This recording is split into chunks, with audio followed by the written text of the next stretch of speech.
Capital, la bolsa y la vida.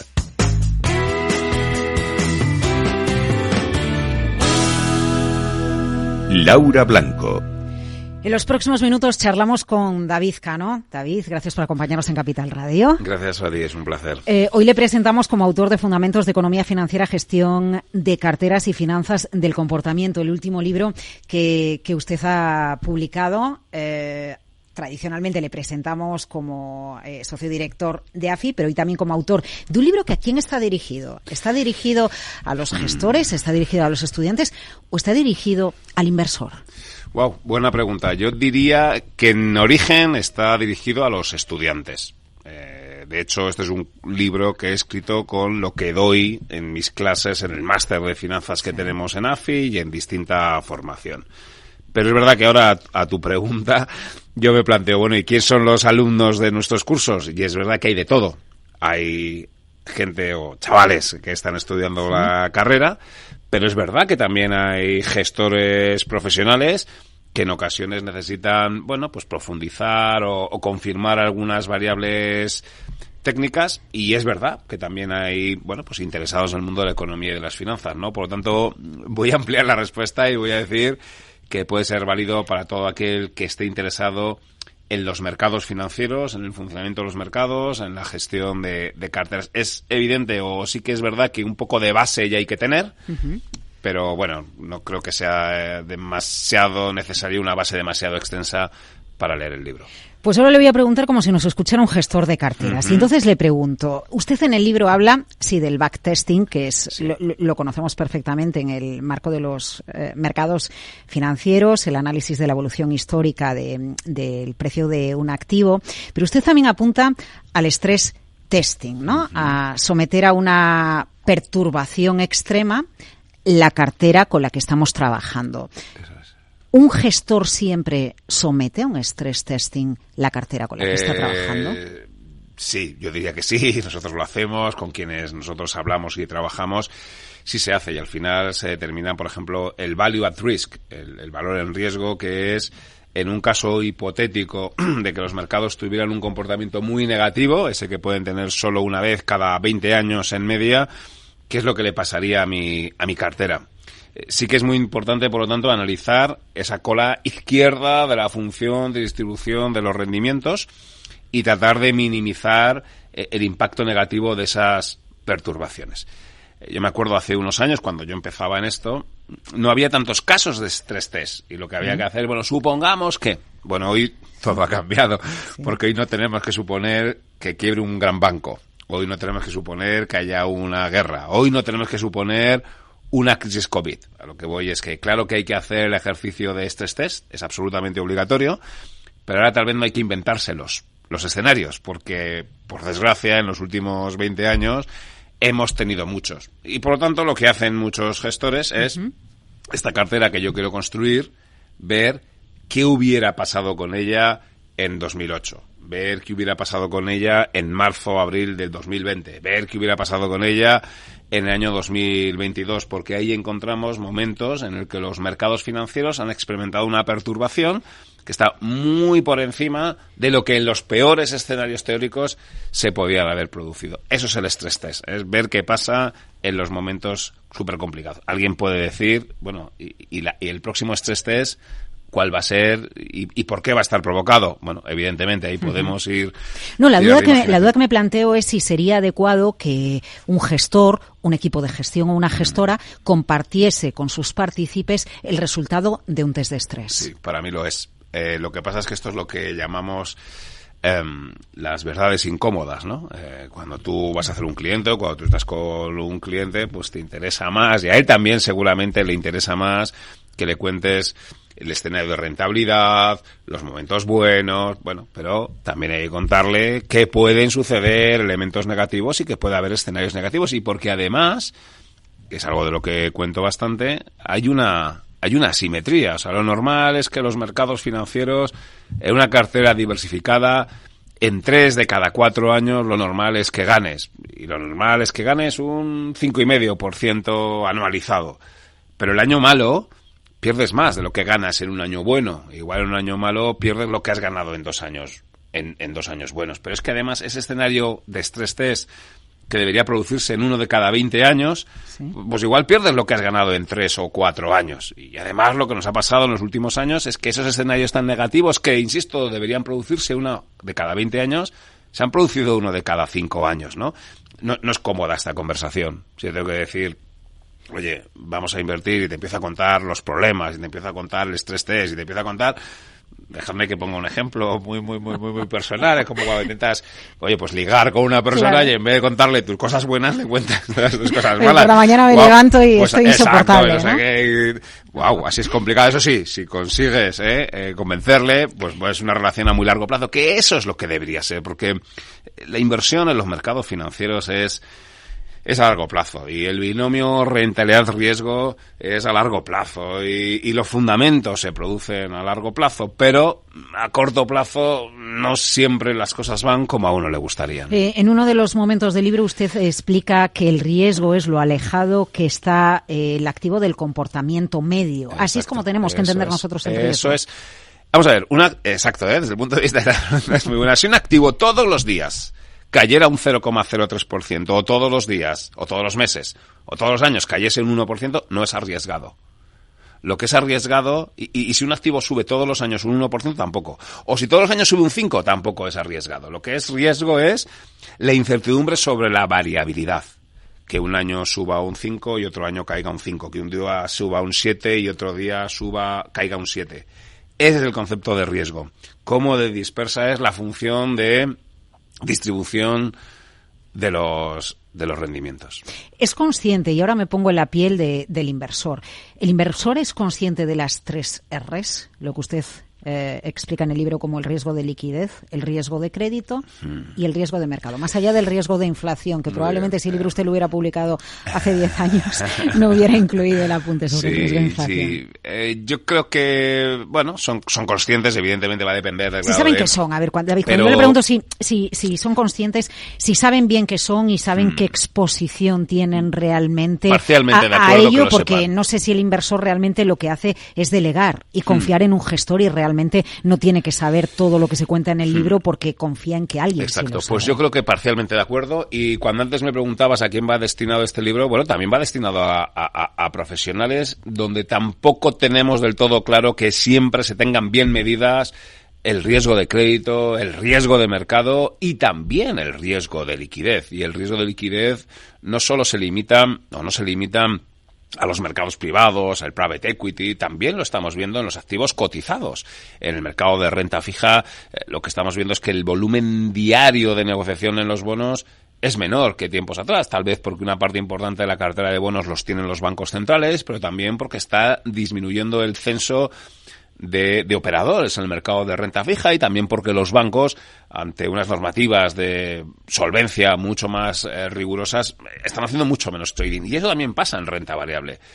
A mí sí me parece que es importante advertir del riesgo de liquidez, de la posibilidad de que no encuentres contrapartidas para entrar y para salir. Y eso es un riesgo del que se está hablando más en los últimos tiempos, pero hace 10 años, desde luego, no se hablaba del riesgo de liquidez. Luego está el riesgo de mercado, donde yo creo que es el más conocido. Sí. Y yo creo que todo el mundo sabe calcular una duración, sabe calcular la beta, sabe. Yo creo que esa parte la tenemos más interiorizada. Tal vez lo que tenemos menos interiorizado es el día que se materializa el riesgo de mercado, la magnitud y, como decía al principio, la frecuencia con la que se están produciendo los eventos extremos. Todos sabemos que a partir de una sigma la probabilidad de que la caída supere 2 sigmas es un 2,5%, pero luego en la práctica estamos viendo que esa probabilidad es superior. Por lo tanto, yo diría que el riesgo de mercado está muy interiorizado, pero lo que está menos interiorizado es el ser consciente de que se materializa con más frecuencia de la que en principio podíamos pensar. Y en el riesgo de crédito no lo tengo del todo claro. Y tal vez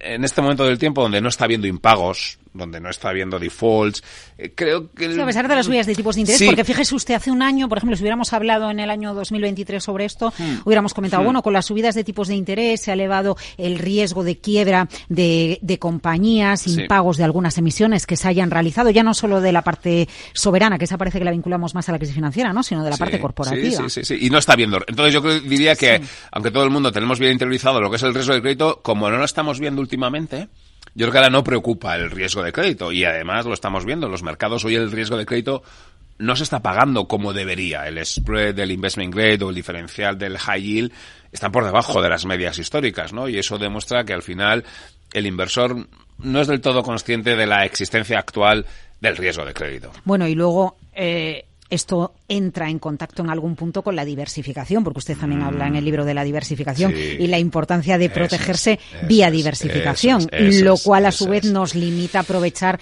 todas las rentabilidades que puede haber en un activo porque tenemos que diversificar para proteger, ¿no? Y reducir el riesgo al final. Exacto. Pues mira, el elemento de la diversificación a mí me parece que es poco para todos los públicos y tal vez para esas personas que están invirtiendo que no necesariamente son profesionales. Cuando yo hablo con ellos te dicen, bueno, esto es muy fácil, es haber invertido en Nvidia y he conseguido un más 300%. ¿Por qué, Cano, me dices que tengo que diversificar las carteras? Lo razonable es elegir un solo activo y punto, ya la dificultad de elegir. Entonces, mira, y aquí pongo yo otro ejemplo, esto como cuando vas a un buffet libre de un restaurante o de un hotel muy bueno. A mí me gusta coger un poco de todo. Me gusta diversificar la cartera, me gusta tener activos. Es verdad que la diversificación lo que va a provocar es que tu fondo de inversión o tu cartera no va a estar en el top de la rentabilidad, indudablemente. O sea, el coste de la diversificación es que no vas a estar arriba. Bueno, los que quieren estar arriba, evidentemente no pueden diversificar. Yo prefiero estar, si quieres, en la parte media de la tabla, pero durante mucho tiempo. Y eso pasa por estar diversificado. Y eso pasa por tener la máxima cantidad de activos financieros posible. Pero cuidado, cuando uno mete muchos activos financieros, tiene que calcular la correlación que tienen entre ellos. Me explico. Si tú metes acciones de Santander, acciones de BBVA, acciones de Caixa, acciones de Deutsche Bank, acciones de bancos, piensas que estás diversificado. No. Estas acciones entre ellas tienen muy alta correlación. Lo que tienes que hacer es buscar activos que tengan poca correlación. Ya sé que no es fácil, ¿eh? Al final los mercados financieros presentan una correlación alta y de hecho esa correlación tiende a subir cuando los mercados caen. Hasta dicen que el Bitcoin ya se ha correlacionado con los mercados cuando era un activo alternativo, ¿no? Exacto, pues puede ser. Y esto es un elemento muy importante. Yo tengo una cartera diversificada porque la correlación es baja. Sueño con encontrar activos que tengan correlación negativa, pero es difícil encontrarlos. Puede ser el dólar y demás. Pero luego tengo que ser consciente de que en los momentos de perturbación las correlaciones tienden a subir. Y por lo tanto el efecto diversificación desaparece cuando más lo necesito, que es precisamente en los contextos de bajada.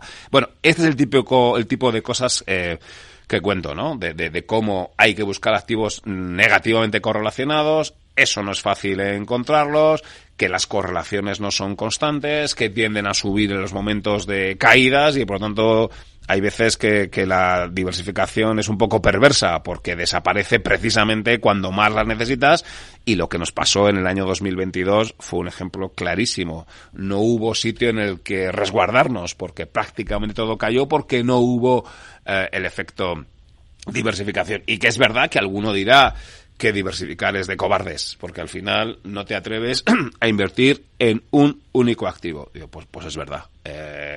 No me atrevo a invertir en un único activo porque yo no sé acertar cuál es el único activo y porque además esto es una carrera de fondo, esto es una carrera de largo plazo y yo prefiero, insisto, la forma clara, la evidencia empírica es contundente y evidente, salvo los Warren Buffett y demás, pero es estar siempre en la parte media de la tabla, es la forma de intentar tener ese alfa a medio y largo plazo y de sobrevivir, y para mí lo tengo súper claro. Sé que esto es polémico y que no todo el mundo lo comparte, pero lo tengo claro. Si estuviéramos en un elevator pitch, ¿sí? David, en 2 segundos o entre, no, 3 minutos, no 2 segundos, en el que estuviéramos en un ascensor y usted me dice eso y entonces yo le pregunto, bueno, pues, ¿por qué gestión activa frente a gestión pasiva con la que tenemos en el último año y pico? Y le voy a ser sincera, llevo horas pensando en la cantidad de activos bajo gestión que tiene BlackRock y la cantidad de dinero que está entrando a través de ETFs en esta firma americana. Sé que tenemos que invertir en medio plazo, en largo plazo, pero ¿por qué una cosa o por qué otra? Porque el timing también de cuándo coger la inversión pasiva también es muy importante. No siempre la inversión pasiva es la mejor alternativa que tiene el inversor. Pero fíjate, incluso diría, y la gestión pasiva, vale, pero ¿a qué te vas a indexar? Es una de las cosas que cuento en el capítulo 6, creo recordar. Vale, ok, gestor pasivo, pero ¿y a qué te pegas? ¿A qué te vas a indexar? ¿A una cartera que tiene el 100% de renta variable o una cartera que tiene el 20%? Oye, pues el 50%, vale. Y dentro de ese 50%, ¿a qué índice te vas a referenciar? ¿Al MSCI World, al Eurostoxx o al ACWI? Luego hay otro asunto y es, vale, una vez que tú te has indexado y el 50% de tu cartera y lo has puesto en el MSCI World, ¿qué pasa si, y el otro 50% en renta fija? ¿Qué pasa si la bolsa funciona mejor que la renta fija y el peso de la renta variable se te va al 55%? ¿Vas a hacer rebalanceos y por lo tanto vas a ir ajustando cada cierto tiempo o vas a hacer constant mix? Con esto a lo que voy es que, evidentemente, yo no voy a criticar la gestión pasiva. A mí lo que me interesa es que el ahorrador se convierta en inversor y luego ya si es gestión activa o gestión pasiva, creo que son pequeños aportes. O sea, para mí es la forma de ganar dinero, de batir a la inflación, la forma de obtener una rentabilidad real positiva es asumiendo riesgo. Si no asumes riesgo, tu rentabilidad nominal va a ser igual que la inflación, esto es, tu rentabilidad real va a ser cero. Asumir riesgos a medio y largo plazo te va a generar rentabilidad extra. No de forma lineal. El ratio de Sharpe no es constante. Cada vez que aumentas una unidad de riesgo, te aumenta la rentabilidad, pero cada vez proporcionalmente menos. El ratio de Sharpe va cayendo, pero mi objetivo es que te conviertas en inversor y asumas riesgos. Si luego ya es gestión activa o gestión pasiva, me parece bueno, podrían ser ambas, ¿no? También a lo mejor culpa de los comunicadores que decimos una u otra, ¿no? Y en una cartera diversificada, igual que un gestor tiene un producto diversificado, un inversor tiene que tener diferentes productos. A mí, desde el punto de vista intelectual, me resulta muy difícil justificar que mi cartera tiene que estar indexada a un índice cuyo criterio para la construcción es el tamaño. Es decir, cuando uno se indexa al IBEX 35, cuando uno se indexa al Standard & Poor's 500, el criterio de selección de las acciones es las más grandes. Ande o no ande caballo grande. Bueno, no lo sé si eso es lo suficientemente inteligente. Yo sé que la evidencia en los últimos años es contundente y al final invertir en las compañías de mayor tamaño ha generado más rentabilidad que invertir en carteras más diversificadas. A mí esto va un poco contra mis principios. Yo no puedo recomendar que alguien invierta en los mercados financieros en función del tamaño de ese mercado. Igual que no puedo recomendar a alguien que compre más deuda pública italiana que deuda pública francesa o española, porque el saldo vivo de la deuda pública italiana es mayor. Si yo hago gestión pasiva y mis pesos están basados en el tamaño del mercado, insisto, tendría que comprar más deuda pública italiana y tendría que comprar más deuda pública japonesa. Bueno, yo le voy a dar una vuelta intelectual. De verdad, ya sé que me van a decir, bueno, ya, pero resulta que ese criterio tan básico como construir una cartera en función del tamaño del activo financiero es el que más rentabilidad ha generado. O, dicho de otra forma, es muy difícil encontrar un gestor activo que sistemáticamente bata a los mercados financieros. Y es verdad, hay gestores que están más acertados en un momento del tiempo porque eran más optimistas y han acertado, porque eran más pesimistas y han fallado, ¿no? Entonces, bueno, es verdad, el debate es no sé, hay lo que pinta el sesgo de posesión o el efecto dotación. Exacto. ¿No? Eso de que haya gestores, porque entiendo que a los gestores también les pasa lo que usted explica en el libro. Le dedica muchas páginas a hablar de los sesgos. El de dotación o posesión se define como cuando valoramos más por encima del precio de mercado lo que ya es nuestro solo por el hecho de serlo, ¿no? Y enrocarnos en esto vale más, la dejo en cartera. Exacto. Y un gestor activo, bueno, pues tal vez cae más en ese sesgo que un gestor pasivo, aunque un gestor pasivo también cae, porque al final va a invertir más en las compañías que más tamaño tienen, ¿no? Pero ese sesgo hay que complementarlo con el otro, que es el sesgo de compromiso, ¿no? Y es un sesgo que es bien interesante y es, al final, yo como gestor activo defiendo mis posiciones y yo digo que tengo alta duración porque creo que los bancos centrales van a bajar los tipos de interés. Y estoy largo en semiconductores porque pienso que van a seguir subiendo. Y estoy corto en bancos porque no sé qué. Y además estoy corto en yenes porque... Entonces, tiene sentido que un gestor sea... su sesgo es el sesgo de compromiso. Sí, yo tengo sesgo de compromiso. Debo reconocerlo. ¿Y por qué? Porque tenemos cierto apetito por la transmisión de nuestras posiciones. Es decir, yo creo que en esto de la gestión de activos es importante comunicar abiertamente tus carteras. Hace años, hace 20 años no se hacía. Y ¿no? Si tú inviertes en mi fondo, yo no te voy a decir en lo que invierte mi fondo porque forma parte de mi secreto profesional. Y si tú quieres saber cómo gestiono yo, invierte en mi fondo. Pero yo no te voy a comentar mis posiciones. Ese black box, eso terminó, ¿eh? Ahora se lleva todo lo contrario. Ahora lo que se lleva cuando tú inviertes en un fondo de inversión es que se te explique, se sea súper transparente sobre las posiciones del fondo de inversión. Y eso tiene una pequeña trampa.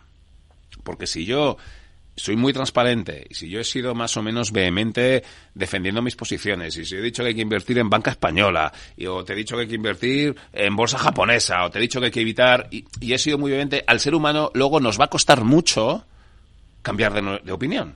Nos va a costar mucho si hemos estado defendiendo mucho algo y hemos sido muy transparentes y muy vehementes. Eso nos va a costar luego reconocer que nos hemos equivocado, ¿no? Y ese sesgo de compromiso es importante conocerlo porque nos ha podido maniatar en muchas ocasiones a los gestores, ¿no? Dedica partes en el libro al mercado de divisas bastante, un capítulo.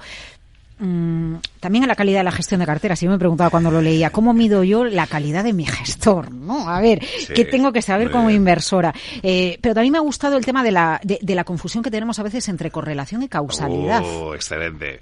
Bueno, pues son 3 temas.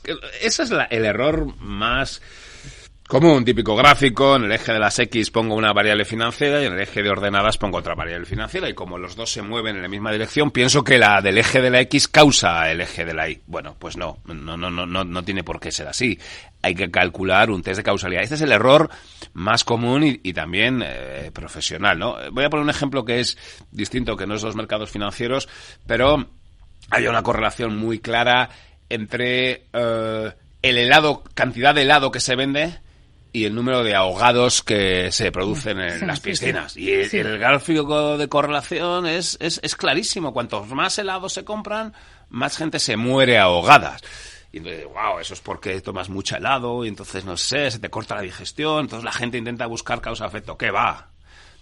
En los meses de verano se compran más helados.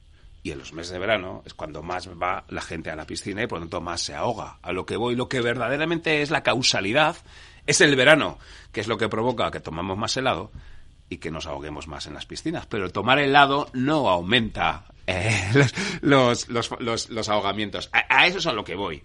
Cuidado con encontrar que 2 series estén altamente correlacionadas, porque eso no significa que una esté causando a la otra. Causalidad no es correlación. Correlación no implica causalidad. David, en el libro usted dice el cerebro humano nos ha permitido sobrevivir como especie priorizando la reducción del consumo de energía y supervivencia. El Homo sapiens sobrevivió por pensar rápido y ponerse lo peor, pero esta ventaja se puede convertir en inconveniente en tareas, entre ellas gestión de inversores en los mercados financieros. Y brevemente, ¿por qué? O que lean el libro. Bueno, que lean el libro, pero básicamente cuando vas por la calle y cualquier ruido, cualquier amenaza, dices miedo, me alejo. Y eso nos ha permitido sobrevivir y eso nos ha permitido, pero en los mercados financieros las oportunidades cuando surgen, cuando la gente tiene miedo, cuando la gente se va y los precios caen.